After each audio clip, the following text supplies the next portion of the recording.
Olá, eu sou Luiz Maia e você está ouvindo A Síntese, uma revista semanal de podcasts internacionais com foco em tendências e cenários futuros, que é realizada na parceria entre o LID Pernambuco e a UFRPE.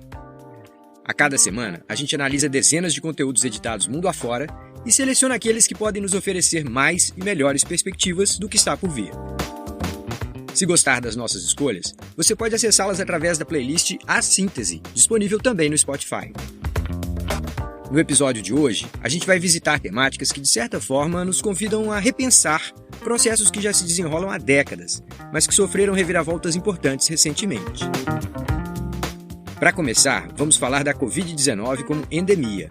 Afinal, na maioria dos países, há sinais bem claros de que a doença não vai ser erradicada, embora também ela não tenha mais aqueles impactos tão fortes sobre a saúde das populações ou mesmo da economia.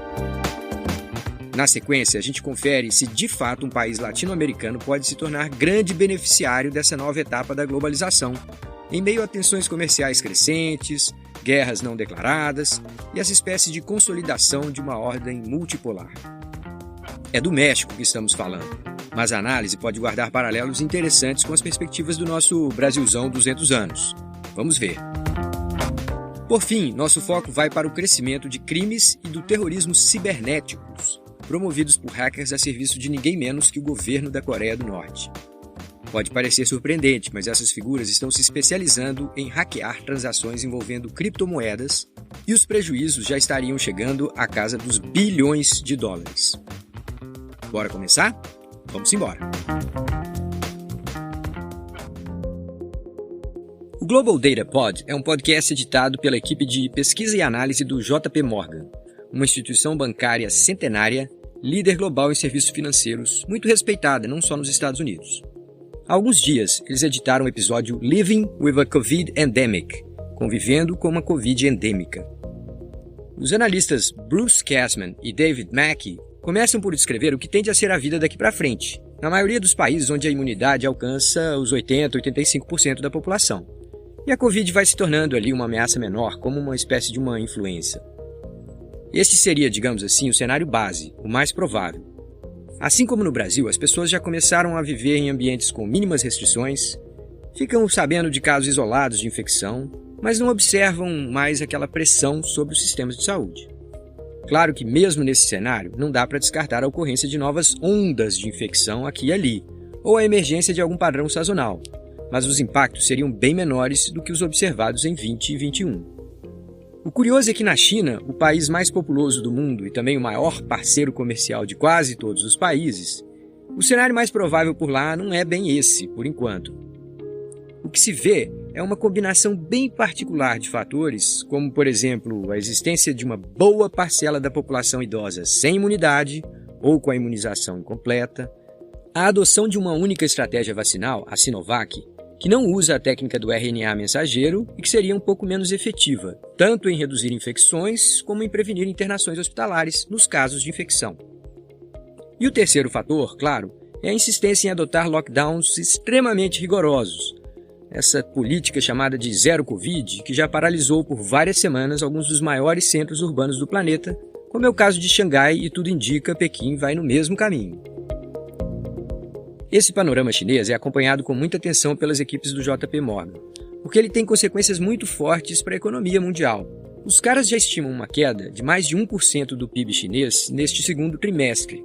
E como eles acreditam que os lockdowns tendem a se repetir na segunda metade do ano, os impactos que temos sentido na cadeia de suprimento global estariam longe do fim.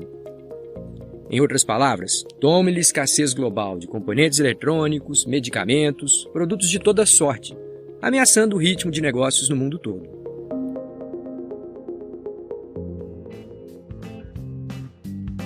O podcast Thoughts on the Market é editado pelos analistas do Morgan Stanley, outro gigante do setor financeiro global. Eles lançaram há poucos dias atrás um episódio em que reconhecem o México como um dos países em posição mais favorável para aproveitar oportunidades do que eles chamam de globalização. Mais do que uma globalização lenta, o termo refere-se mesmo aos maiores riscos e às dificuldades na integração de cadeias produtivas entre regiões em que predominam princípios cada vez mais distintos de economia política. Em bom português, Ninguém mais tem a ilusão de que China e Rússia caminham para se tornar democracias liberais, ainda que fosse a passos lentos. E o México? O que tem a ver com isso tudo? Bom, assim como outros países da América Latina e diante dos acontecimentos na Ásia e na Europa, o país está se tornando relativamente bem mais atrativo ao investidor americano e europeu.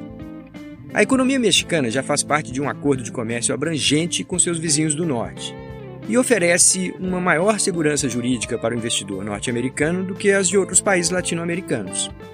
Eles dispõem da quarta maior produção de petróleo das Américas, têm conseguido avançar por décadas no grau de complexidade das suas cadeias de valor, com destaque para as indústrias eletrônica, automotiva, aeroespacial e até fármaco. Não é difícil perceber que muitos desses aspectos se aplicariam ao Brasil, caso nós conseguíssemos melhorar a imagem de nossa governança política, após o que deve ser um segundo semestre de assustar qualquer investidor, até os próprios brasileiros.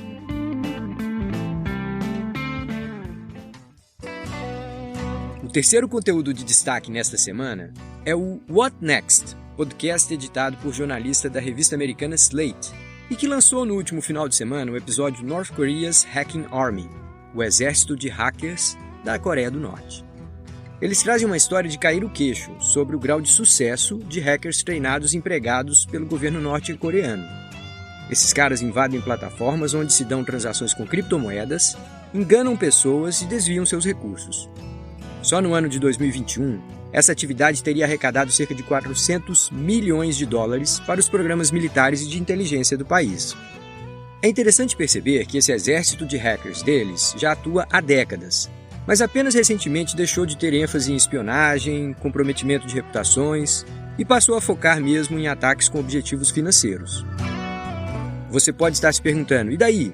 Por que esse assunto me interessa? Bom, em primeiro lugar, é preciso entender que esses hackers não estão violando os códigos de criptomoedas, mas se especializando em atacar o elemento humano nas diferentes etapas de transações envolvendo aqueles ativos. Eles se especializaram em criar perfis falsos, clones de websites, e-mails armadilhas para levar as pessoas a clicarem e serem conduzidas a lugares distintos do que desejavam.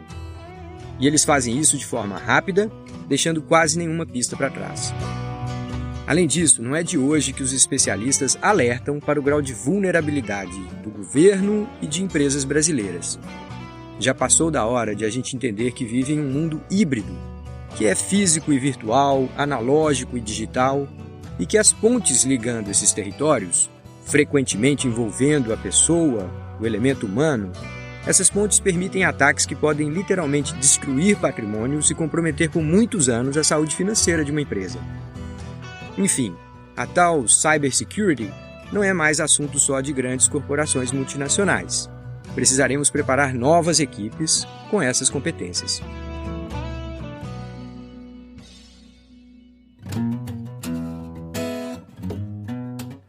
Você acaba de ouvir o podcast A Síntese, uma iniciativa do LIDE Pernambuco em parceria com a UFRPE, através do seu Núcleo Econômico Integrado. Esse episódio editou legalmente músicas obtidas junto aos portais pixabay.com e Free Music Archive, incluindo as composições Chill Funk Theme, da Underground, Irreducible, do Coma Studio, Monday Blues, da Caffeine Creek Band, e nesse momento você está ouvindo a música Walking with Billy, de Michael Colbrin.